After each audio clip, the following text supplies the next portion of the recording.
J'aimerais vous inviter à tourner on va reprendre quelques versets du chapitre 5 pour avoir un ensemble de contexte. Si vous voulez bien, on va commencer au verset 25 du chapitre 5 et on va lire jusqu'au verset 5 du chapitre 6. Donc, Galates 5, verset 25 à 6, 5. Si nous vivons par l'Esprit, marchons aussi selon l'Esprit. Ne cherchons pas une vaine gloire en nous provoquant les uns les autres et en nous portant envie les uns aux autres. Frères, si un homme vient à être surpris en faute, vous qui êtes spirituels, redressez-le avec un esprit de douceur. Prends garde à toi-même, de peur que tu ne sois aussi tenté. Portez les fardeaux les uns des autres et vous accomplirez ainsi la loi de Christ. Si quelqu'un pense être quelque chose, quoiqu'il ne soit rien, il s'abuse lui-même. Que chacun examine ses propres œuvres, et alors il aura sujet de se glorifier pour lui seul et non par rapport à autrui, car chacun portera sa propre charge. Seigneur, on veut te remercier encore une fois pour ta parole et nous te demandons d'ouvrir notre esprit pour qu'on puisse bien comprendre, comme tu l'as fait un jour, Seigneur, pour tes apôtres. Tu leur as ouvert l'esprit afin qu'ils puissent comprendre les Écritures. Et on sait que si tu ne nous ouvres pas l'esprit, ça sera impossible pour nous de comprendre les Écritures. Alors, Père, dans ta grâce, dans ta miséricorde, on te demande de le faire. Et ce soir, de nous parler. On a tous besoin d'entendre ta voix.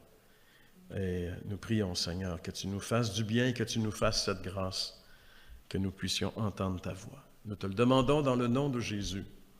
Amen. Alors, on est dans l'Épître aux Galates, on achève, on arrive dans le dernier chapitre. On va terminer bientôt cette épître qu'on a traversée quand même assez rapidement au cours de l'année, puisqu'on a commencé, je pense, c'était au mois d'octobre l'automne passé, à travers cette épître aux Galates. Et vous savez, les épîtres de Paul, ils suivent toujours le même plan. Si vous étudiez les épîtres, vous allez voir, il y a toujours une première partie qui est doctrinale.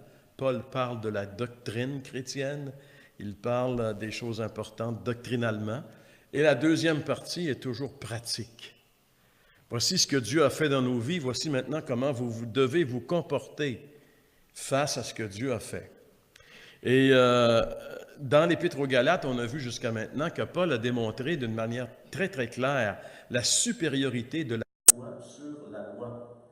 Et le problème avec la loi, c'est que ceux qui défendaient la loi ne pouvaient pas comprendre et saisir et croire que juste en croyant en Jésus, on peut avoir des vies qui sont changées. Pour eux, changer la vie, il fallait qu'il y ait une liste de règlements. Et là, tu t'engages sérieusement, un petit peu comme les musulmans, à suivre les règlements. Et là, ta vie va changer. Ils ne peuvent pas comprendre qu'il est possible qu'une vie soit complètement transformée uniquement par la grâce de Dieu. Et c'est pour ça que Paul revient à quelques reprises sur ce thème important. Par exemple, dans l'Épître à Tite, il va dire ceci: « La grâce de Dieu, qui est la source de salut pour tous les hommes, c'est-à-dire qu'il n'y a pas de salut pour personne en dehors de la grâce de Dieu, a été manifestée, et cette grâce, notez bien, ce n'est pas la loi ici, cette grâce nous enseigne à renoncer à l'impiété et aux convoitises mondaines et à vivre dans le siècle présent selon la sagesse, la justice et la piété. » La grâce de Dieu nous enseigne. Ça veut dire que si on veut vivre dans la piété, parce qu'il y a un mot aussi qui est renoncer à l'impiété. Nous, les hommes, on commence à comprendre un petit peu c'est quoi ce mot-là, parce que dans notre Déjeuner des hommes, dans notre livre, c'est pas grave, c'est pas si grave. Le premier péché qui n'est pas si grave, qui est abordé dans le livre, c'est le péché d'impiété. Et on a décortiqué ce péché-là, on a essayé de comprendre et saisir c'était quoi le péché d'impiété. En réalité, c'est vivre, même si on se dit chrétien, c'est vivre sans Dieu finalement, l'impiété. C'est que notre critère de fonctionnement, c'est plus Dieu. Je ne vis plus pour Dieu. Je vis pour moi, je vis pour mes choses. C'est pour ça qu'il dit, elle nous enseigne à renoncer d'abord à l'impiété. Parce que si je reconnais que Dieu, qui normalement devait me jeter en enfer à cause de mes péchés, a décidé de me sauver et de me donner la vie éternelle en envoyant son Fils, en me donnant son Fils. Si je comprends et je saisis ça, alors c'est sûr qu'en retour, je vais vouloir vivre pour sa gloire. Et c'est pour ça qu'il dit, elle nous enseigne à renoncer à l'impiété, aux convoitises mondaines, le monde, et à vivre dans le siècle présent selon la sagesse, la justice et la piété. La piété. Vivre selon Dieu. Chercher toujours comme critère Dieu. Un peu comme David, avant de partir à la guerre. Qu'est-ce qu'il faisait, David? Seigneur, j'y vas-tu pas? Si j'y vais comment? Il parlait comme ça, David. Et puis, il était presque québécois, David. Puis, alors Dieu lui disait, oui, tu vas attaquer de front, ou ben non, tu vas passer par derrière. Alors, il lui donnait une tactique nouvelle à chaque fois pour avoir la victoire. C'est ça la piété, c'est chercher la face de Dieu avant de faire quoi que ce soit dans toute notre vie. Donc, remettons-nous dans le contexte un petit peu de l'épître aux Galates. Ces gens qui vivaient dans la Galatie, qui étaient des idolâtres, qui avaient des religions païennes et qui adoraient des idoles, ont entendu l'Évangile par la bouche de Paul et son équipe missionnaire, ils se sont convertis, ils ont abandonné les idoles pour se mettre à marcher avec le Seigneur par la foi. Ils sont joyeux, ils confessent qu'ils sont sauvés, qu'ils ont la vie éternelle, uniquement parce qu'ils ont cru dans l'œuvre de Christ. Et arrivent ces judaïsants qui disent « Oh, c'est bien beau ça, croire en Jésus. Mais c'est pas suffisant. Avant Jésus, là, il y avait Moïse. Il ne faut pas l'oublier, lui. Alors là, il ramène les gens sous la loi. Et ils ne sont pas conscients qu'en faisant ça, ils sont en train de fouler aux pieds l'œuvre de Christ. Alors, c'est pour ça que Paul va... Mais une des raisons pour laquelle ils font ça, c'est parce que eux, pour les judaïsants, comme pour toute personne religieuse, ce qui est important, c'est l'apparence. C'est l'apparence. Les gens religieux soignent leur apparence. Ils vont perler, ils vont se frotter les mains. Ils ont des petites manies, là, tu vois, là, ils font attention à leur apparence. Jésus a dit, vous êtes comme des sépulcres blanchis, l'intérieur est plein de rapines. Tu sais, on est des êtres humains, le dedans de l'homme, Jésus a dit, c'est du dedans que sortent les mauvaises pensées, les adultères, les meurtres, toutes ces choses-là, ça vient de l'intérieur de l'homme. T'as beau essayer de faire luire la cire sur la carcasse, mais c'est l'intérieur que Dieu voit et c'est l'intérieur qui est important. Donc, pour les judaïsants, ils ne pouvaient pas comprendre que juste la foi en Jésus pouvait créer une nouvelle vie, pouvait donner un nouveau comportement. Alors, ils vont réaliser, Paul va leur faire réaliser ici que justement, la grâce de Dieu, la foi, nous enseigne à vivre différemment et à se voir aussi différemment. Je ne suis plus ce que j'étais et je ne suis plus obligé de vivre comme je vivais avant, parce que j'ai été libéré. Si le Fils vous affranchit, vous serez réellement libre. Donc, dans les choses nouvelles, Paul il dit en 2 Corinthiens 5, 17, « Si quelqu'un est en Jésus-Christ, il est une nouvelle création.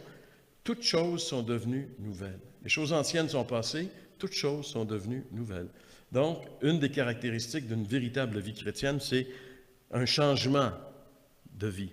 Et il faut se voir, nous aussi, il faut se voir autrement.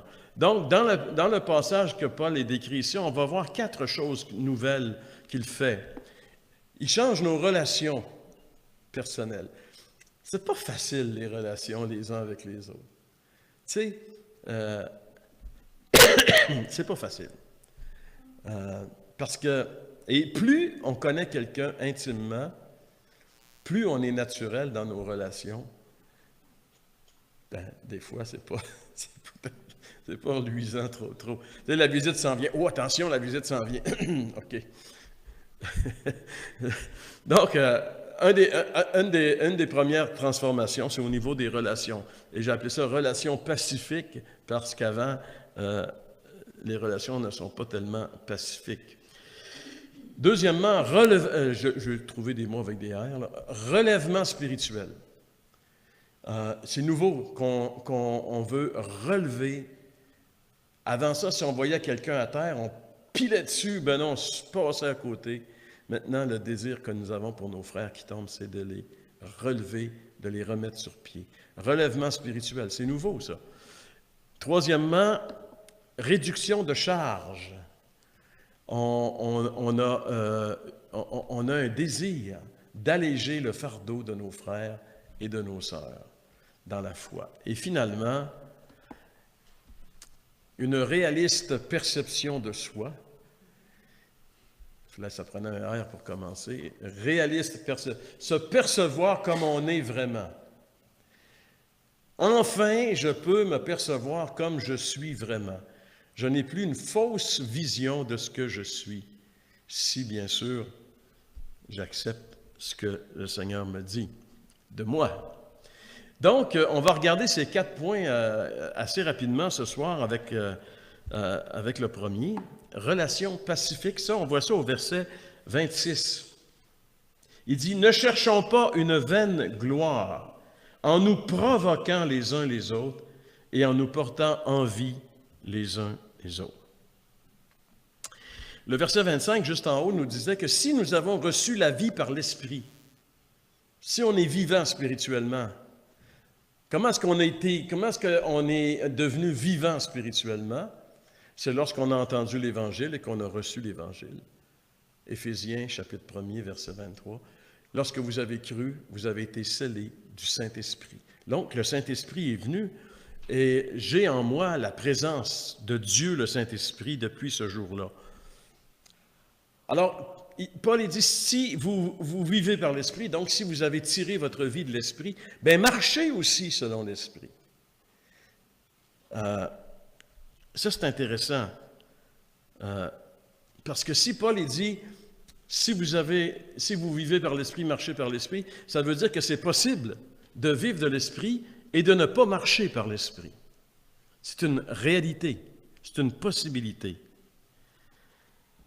Est-ce que je marche toujours par l'Esprit? En 1984, j'assistais à une conférence à Rivière-du-Loup, imaginez-vous. Et il y avait des chrétiens d'un petit peu partout, du bas du fleuve surtout, qui venaient à cette conférence. Puis c'était une conférence style tribune libre qu'on appelait. N'importe qui pouvait prendre le micro puis parler, puis tout ça. Et tout d'un coup, il y a un chrétien qui se lève avec un accent un petit peu acadien. Et lui, il dit, « Savez-vous ça qu'il y a 6 sortes de chrétiens? » Wow! J'ai dit, « Non, mais je pense que je vais le savoir. » Fait que, il dit, premièrement, il y a des chrétiens qui sont spirituels. Ils marchent par l'Esprit. Mais, si on parle de l'Esprit, il y a aussi, malheureusement, des chrétiens charnels. Et ce sont des chrétiens, mais ils ne marchent pas par l'Esprit, ils marchent par la chair. Donc, il y a des chrétiens spirituels, des chrétiens charnels. Alors ça, il dit, au niveau du cœur maintenant, il dit, il y a 2 sortes de chrétiens. Il y a des chrétiens pieux. Il y a des chrétiens pour qui Dieu est à la première place dans leur vie. Et il y a des chrétiens, malheureusement, mondains. C'est-à-dire, c'est le monde qui prend la place de Dieu, qui comble leur temps, leur argent, leur vie, leurs espoirs, leurs désirs, et dans le monde plutôt qu'être en Dieu, dans le royaume de Dieu. Et au niveau de la conscience, il disait, il y a encore 2 sortes de chrétiens. Il y a les chrétiens forts, et évidemment, s'il y en a des forts, il y en a des faibles. Donc, il dit, il y a 6 sortes de chrétiens. Ben,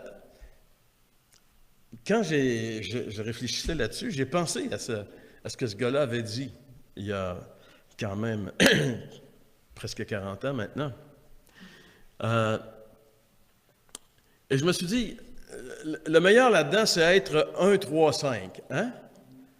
Être spirituel, pieux et fort. Ça, c'est le meilleur de la gang. C'est celui-là qu'on veut tous. 135. Mais malheureusement, En tout cas, moi, je vais parler pour moi. Des fois, je suis pas mal plus dans le 2, 4, 6. Charnel, mondain et faible. Parce que si tu es charnel et mondain, c'est sûr que tu ne seras pas tellement fort spirituellement. Donc, tu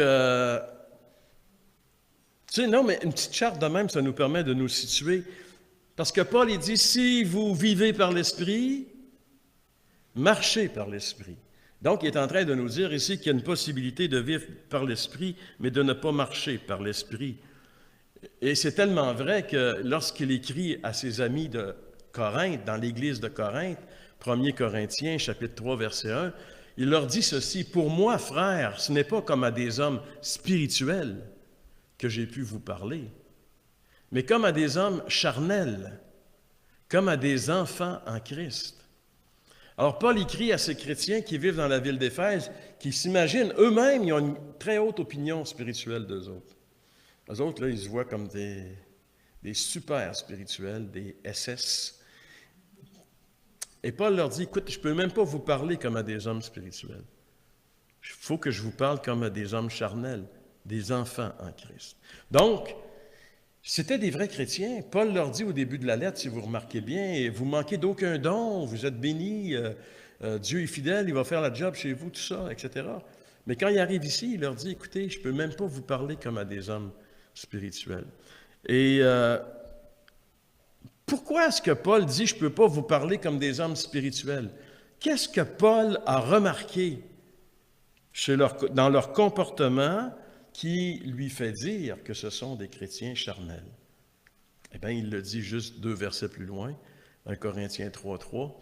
En effet, puisqu'il y a parmi vous de la jalousie et des disputes, n'êtes-vous pas charnels et ne marchez-vous pas selon l'homme? Alors, Paul est en train de dire ici que les relations fraternelles dans l'Église de Corinthe étaient teintées par 2 choses, la jalousie et les disputes. Les chrétiens se jalousaient les uns les autres. Tu sais, puis ils se disent, si tu te jalouses, ça va amener de la dispute. Et c'est pour ça que si vous remarquez dans le verset 26, la première chose que Paul va dire, ne cherchons pas une vaine gloire. Ne cherchons pas une vaine gloire. Une gloire personnelle. La jalousie et les disputes, ça vient de là. Je te le dirai peut-être pas, mais je le pense, je suis meilleur que toi. Je suis un meilleur chrétien. Je connais mieux la Bible que toi. Le Seigneur m'utilise plus que toi. Tu sais, alors ça, c'est ça, l'esprit de compétition. Et ça existe. Ça existait même chez les apôtres. Vous connaissez ça dans Luc 9, 46. C'est les disciples de Jésus. Or, une pensée leur vint à l'esprit. Lequel d'entre eux était le plus grand? Non, mais tu sais, une pensée leur est venue. Lequel qui est le meilleur? C'est lequel le meilleur de la gang? Il me semble de voir les disciples en train de se justifier l'un et l'autre. Ah ben moi, je suis bien meilleur que toi. Moi, j'ai 2 diplômes en théologie. Moi, alors, ben moi, tu sais, j'ai fondé 2 églises. Ben moi, tu sais, regarde, Mazan, on est retombé là-dedans. Ça nous guette. Ça nous guette continuellement. Ça nous guette en tant que chrétien personnel. Ça nous guette en tant qu'Église.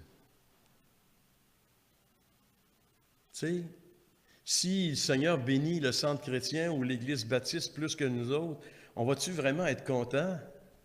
Puis dire, ouais, gloire à Dieu, il bénit. Oui. Il pourrait-tu nous bénir un petit peu aussi?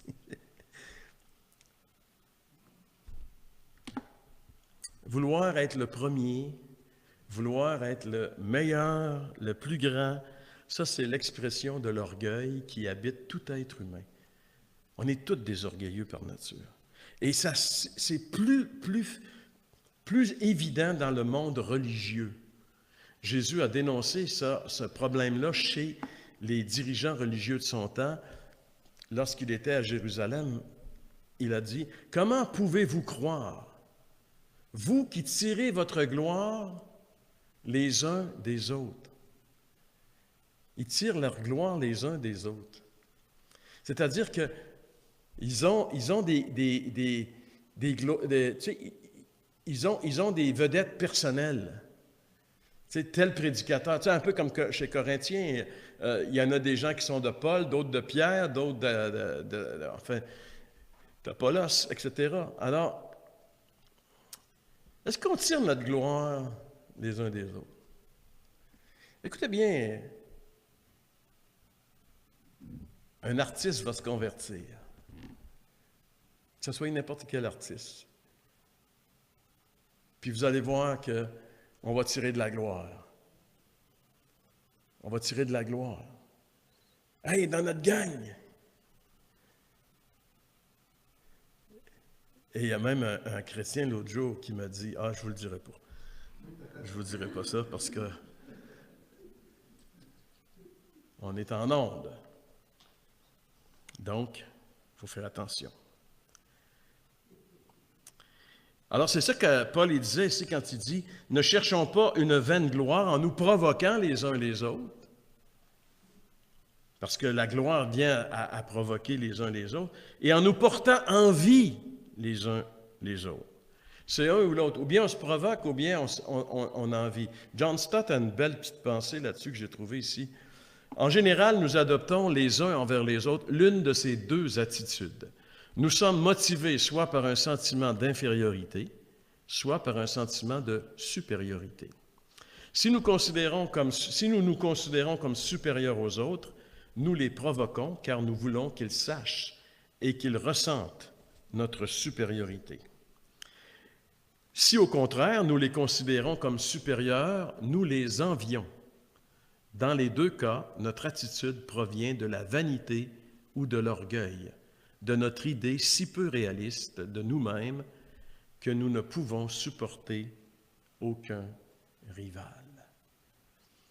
On en vient à développer l'idée que nos frères, ce sont des compétiteurs. Au lieu de réaliser, regarde, ce n'est pas des compétiteurs, on est tous dans la même équipe. On doit travailler ensemble pour gagner. En tant qu'Église locale, en tant que chrétien dans une même communauté, mais aussi dans les autres communautés chrétiennes. Ce ne sont pas des musulmans, les autres chrétiens. Ils ont le même but que nous, faire connaître Christ. Donc, la foi nous amène à changer ce genre de choses-là, à vouloir changer ce genre d'attitude pour avoir des relations pacifiques. Et non seulement juste avoir des relations pacifiques les uns envers les autres, mais avoir un intérêt chez les autres. Et c'est ça qui amène justement le relèvement spirituel qu'on voit au verset 1 du chapitre 6. « Frères, si un homme vient à être surpris en faute, vous qui êtes spirituels, redressez-le. » Alors ça, c'est intéressant ici, ce petit verset. Le verset 1 ici commence par une conjonction. Si.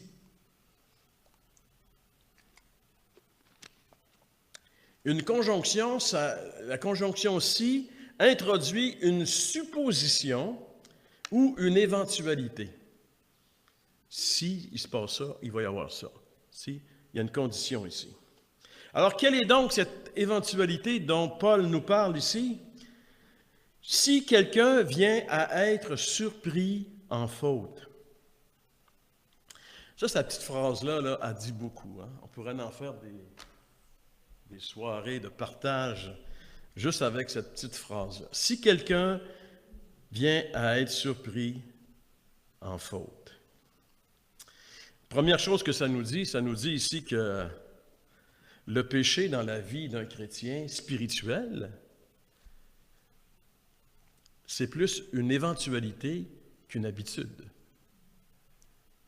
En réalité, paraptoma, le terme grec qui est utilisé ici, veut dire faire un faux pas. Si un frère fait un faux pas, il se foule une cheville. Si quelqu'un vient à être surpris, il est surpris. Il est surpris en faute. Il s'ouvre les yeux, puis il réalise que, wow, je suis dans la chenoute, moi, là, qu'est-ce que j'ai fait là? Sauf que toi, tu l'as vu. Alors, vous êtes deux surpris. Lui est surpris, puis toi, tu es surpris de le voir surpris. Surpris, ça veut dire pris en flagrant délit. Comme la femme adultère qui a été prise en flagrant délit. Heureusement pour elle, on a fait pour elle la meilleure chose qui était possible de faire à quelqu'un qui est pris en flagrant délit. On l'a amené à Jésus. C'était la meilleure chose qui pouvait être faite pour elle.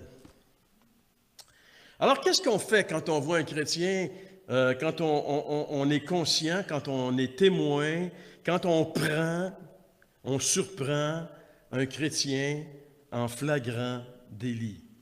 Qu'est-ce qu'on fait? On se dépêche d'appeler tout le monde. « Hey, c'est pas ce que j'ai vu! Tiens-toi bien, tu... » Hein? Il y a des gens qui réagissent comme ça. Noé, quand il a débarqué de l'arche, écoute, ça faisait un méchant bout là, qui vivait dans ce rafio-là avec tous les animaux puis tout ça. Il était content de respirer l'air, puis il a planté de la vigne. Et quand il a récolté son raisin, savez-vous qu'est-ce qu'il a fait? Il a fait du vin. Puis il en a bu un peu trop. Il était bon, tu sais. Ça faisait longtemps qu'il n'avait pas bu de vin. Il en a tellement bu qu'il ne savait plus trop ce qu'il faisait. Il s'est déshabillé tout nu.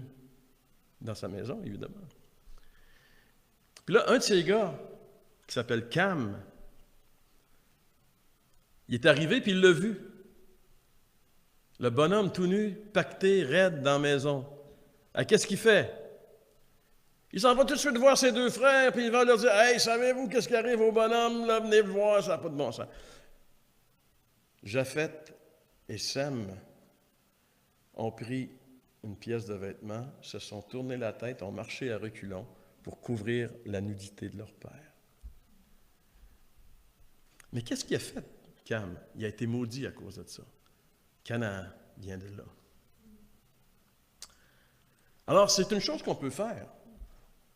Tu sais, tu as de la nouvelle, tu sais, comme dans le temps d'une paix, le gars qui s'appelle, là. Il aime ça, lui, répandre des nouvelles. Il y en a une nouvelle ici, là. Alors, tu trouves quelqu'un en flagrant délit d'adultère. Qu'est-ce que tu fais? D'adultère ou n'importe quoi. Tu peux dire, on va le dire au pasteur. C'est sa job.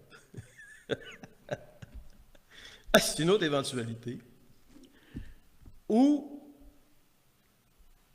on est en 2018, on vit dans un pays de grande tolérance. Tu peux te fermer les yeux et dire, regarde, c'est son affaire. Je ne me mêle pas de ça. Alors, qu'est-ce qu'on doit faire? Avant de dire ce qu'on doit faire, Paul dit qui doit le faire. Frères, si un homme vient à être surpris en faute, vous qui êtes spirituels, redresser quelqu'un tombé dans le péché, ce n'est pas la job des charnels, c'est la job des spirituels. Vous qui êtes spirituels. Le premier besoin d'un chrétien tombé, c'est d'être relevé. Et habituellement, un chrétien charnel se réjouit de la chute d'un chrétien. Il est content. Un compétiteur de moins.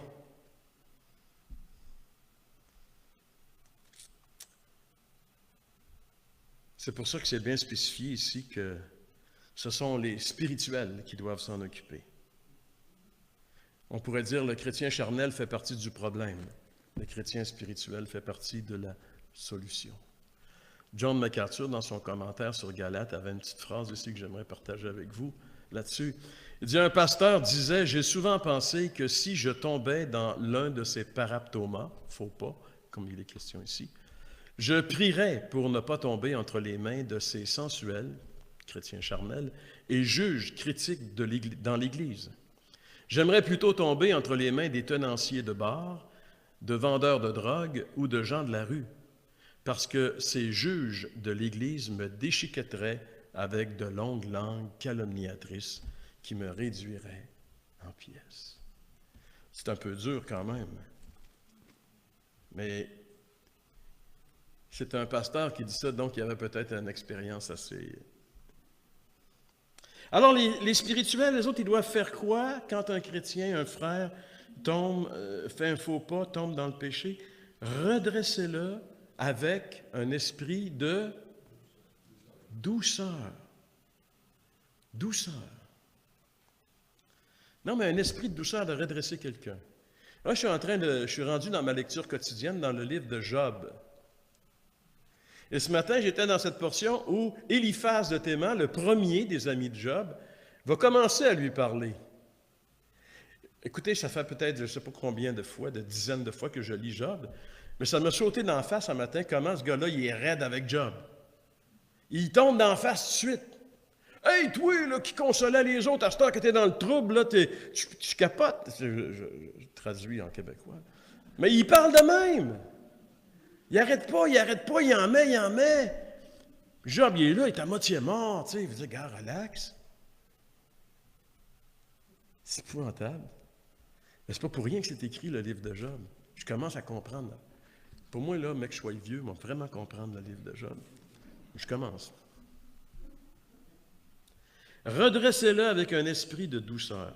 Redresser, c'est le mot grec katartizo, qui veut dire remettre dans sa condition première, remettre sur ses pieds.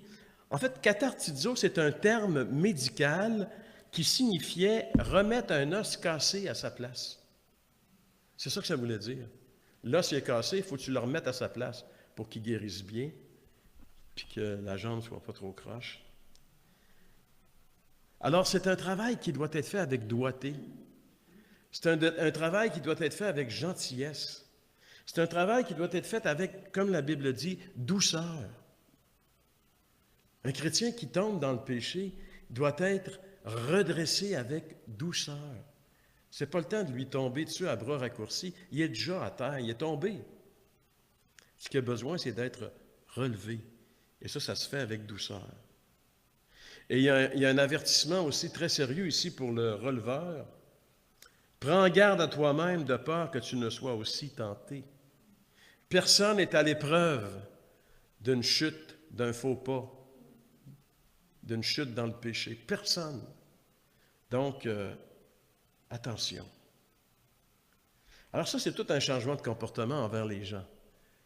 Les gens tombent dans le péché. Dans l'Église, ça devrait être une communauté merveilleuse. Quelqu'un tombe, arrive une équipe qui va le relever, de spirituels qui vont le relever avec douceur pour le remettre sur la traque.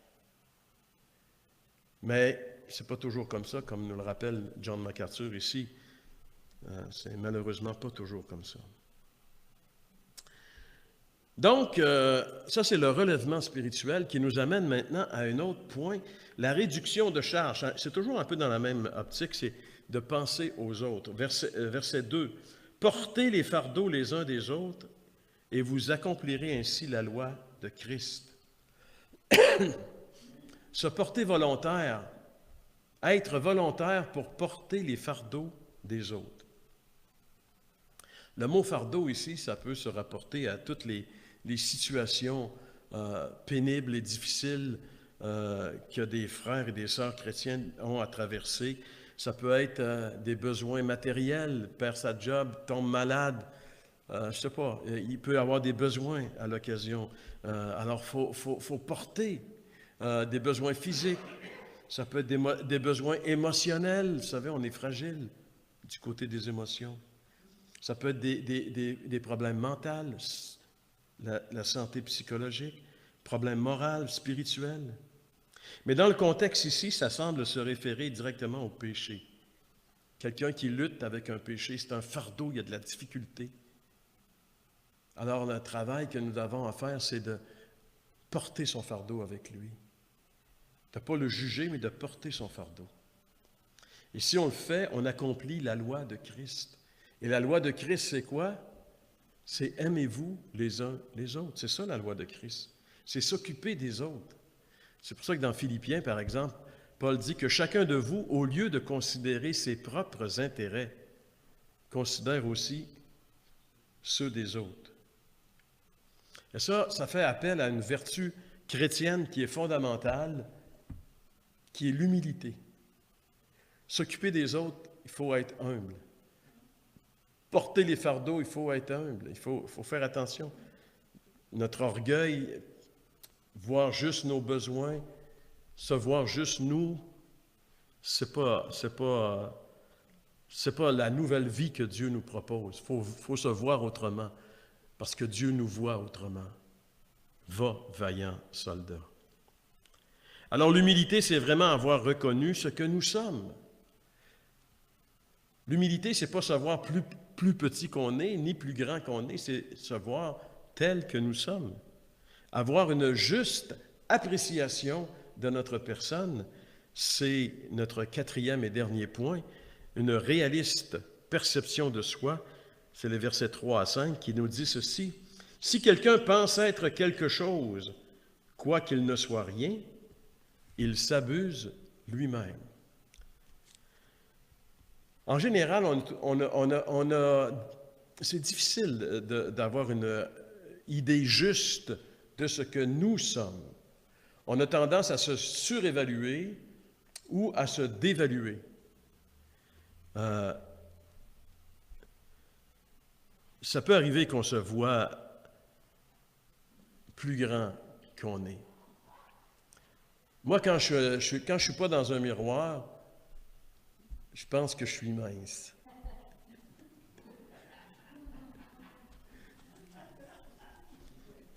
Mais quand je me regarde dans le miroir, je me dis, oups, mon idée de moi-même n'est pas tout à fait exacte. Vous avez déjà vu cette image-là, hein, le chat qui se regarde. Alors des fois, on n'a pas toujours une vision exacte de ce que nous sommes vraiment. Mais avoir une fausse idée de nous-mêmes comporte un risque. Le chrétien qui croit être quelqu'un, comme Paul le dit ici, si quelqu'un pense être quelqu'un, quoiqu'il ne soit rien, il s'abuse lui-même. Si on a une fausse idée de ce que nous sommes, c'est parce qu'on a un problème de vision. On a comme, mettons, une graine dans l'œil. Mais des fois, c'est plus qu'une graine dans l'œil. Hein? Jésus a dit, « ôte premièrement la poutre de ton œil, et alors tu verras comment ôter la paille de l'œil de ton frère. » Mais là, oublions que c'est juste nous, la vision que nous avons de nous-mêmes. Si on a une poutre dans l'œil, on ne se voit pas vraiment. Il faut enlever la poutre pour arriver à se voir tel que nous sommes. Et avoir une trop haute opinion de nous-mêmes, c'est très risqué dans les Écritures. Dans le Proverbe 6, il est dit, « Il y a 6 choses que hait l'Éternel, et même 7 qu'il en a horreur. Et la première de ces 7 choses, c'est les yeux hautains. » Ou dans certaines versions, « ceux qui regardent les autres de haut. » Ça, Dieu ne peut pas supporter ça.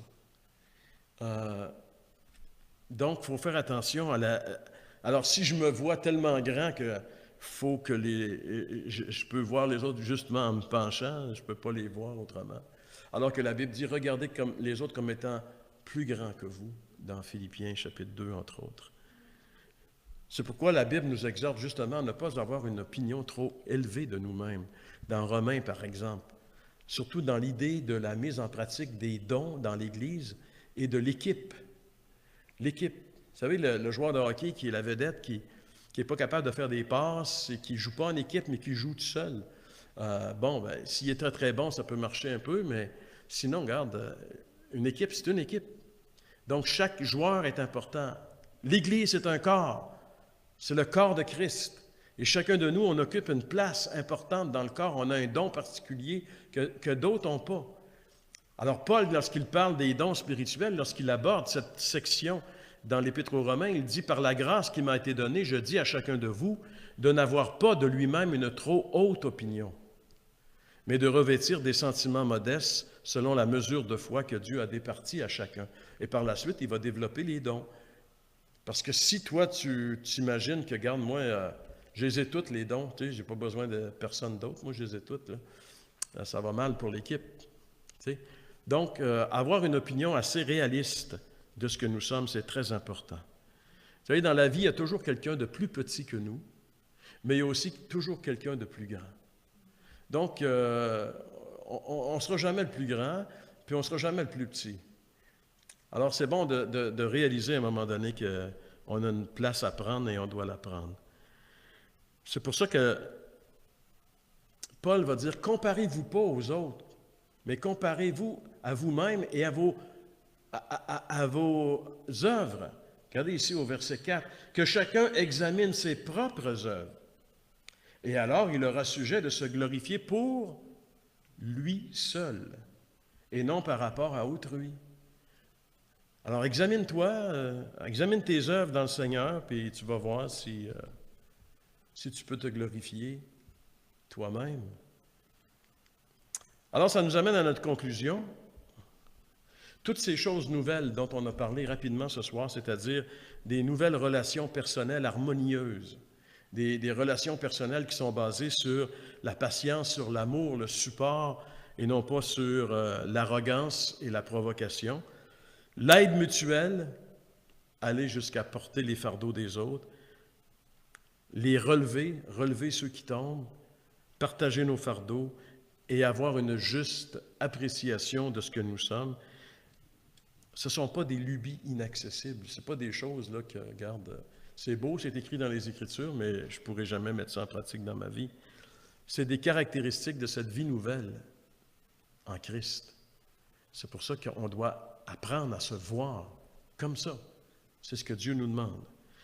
Mais il faut se rappeler une chose importante dans l'Épître aux Galates ici, que si la vie chrétienne, la vie de l'Esprit, qui est initiée par le Saint-Esprit, par la nouvelle naissance, si cette vie chrétienne commence justement par la réception du Saint-Esprit, elle doit se poursuivre par la marche dans l'Esprit. Et ça, c'est possible uniquement si notre chair est crucifiée et que c'est le Saint-Esprit qui domine nos vies.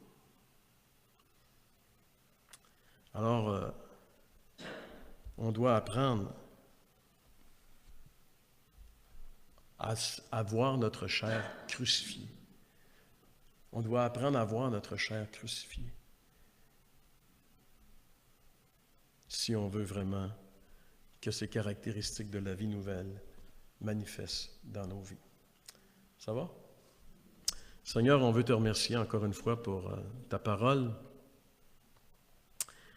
Et Seigneur, comme on l'a lu ce soir à travers ces exhortations et ces paroles que tu as données à ton serviteur Paul pour nous, nous prions, Seigneur, que ce soit plus que juste des mots sur une feuille de papier, mais que ce soit, Seigneur, une prise de conscience réelle en nous, afin que nos vies puissent vraiment t'honorer et te glorifier en marchant en nouveauté de vie. Seigneur, nous voulons vraiment te remercier. Nous voulons vraiment te louer. Et nous prions maintenant que tu nous accordes un esprit, Seigneur, d'intercession pendant ce temps de prière que nous voulons mettre devant toi. Nous te le demandons au nom de Jésus. Amen. Donc, si vous avez quelques requêtes, on pourrait les prendre.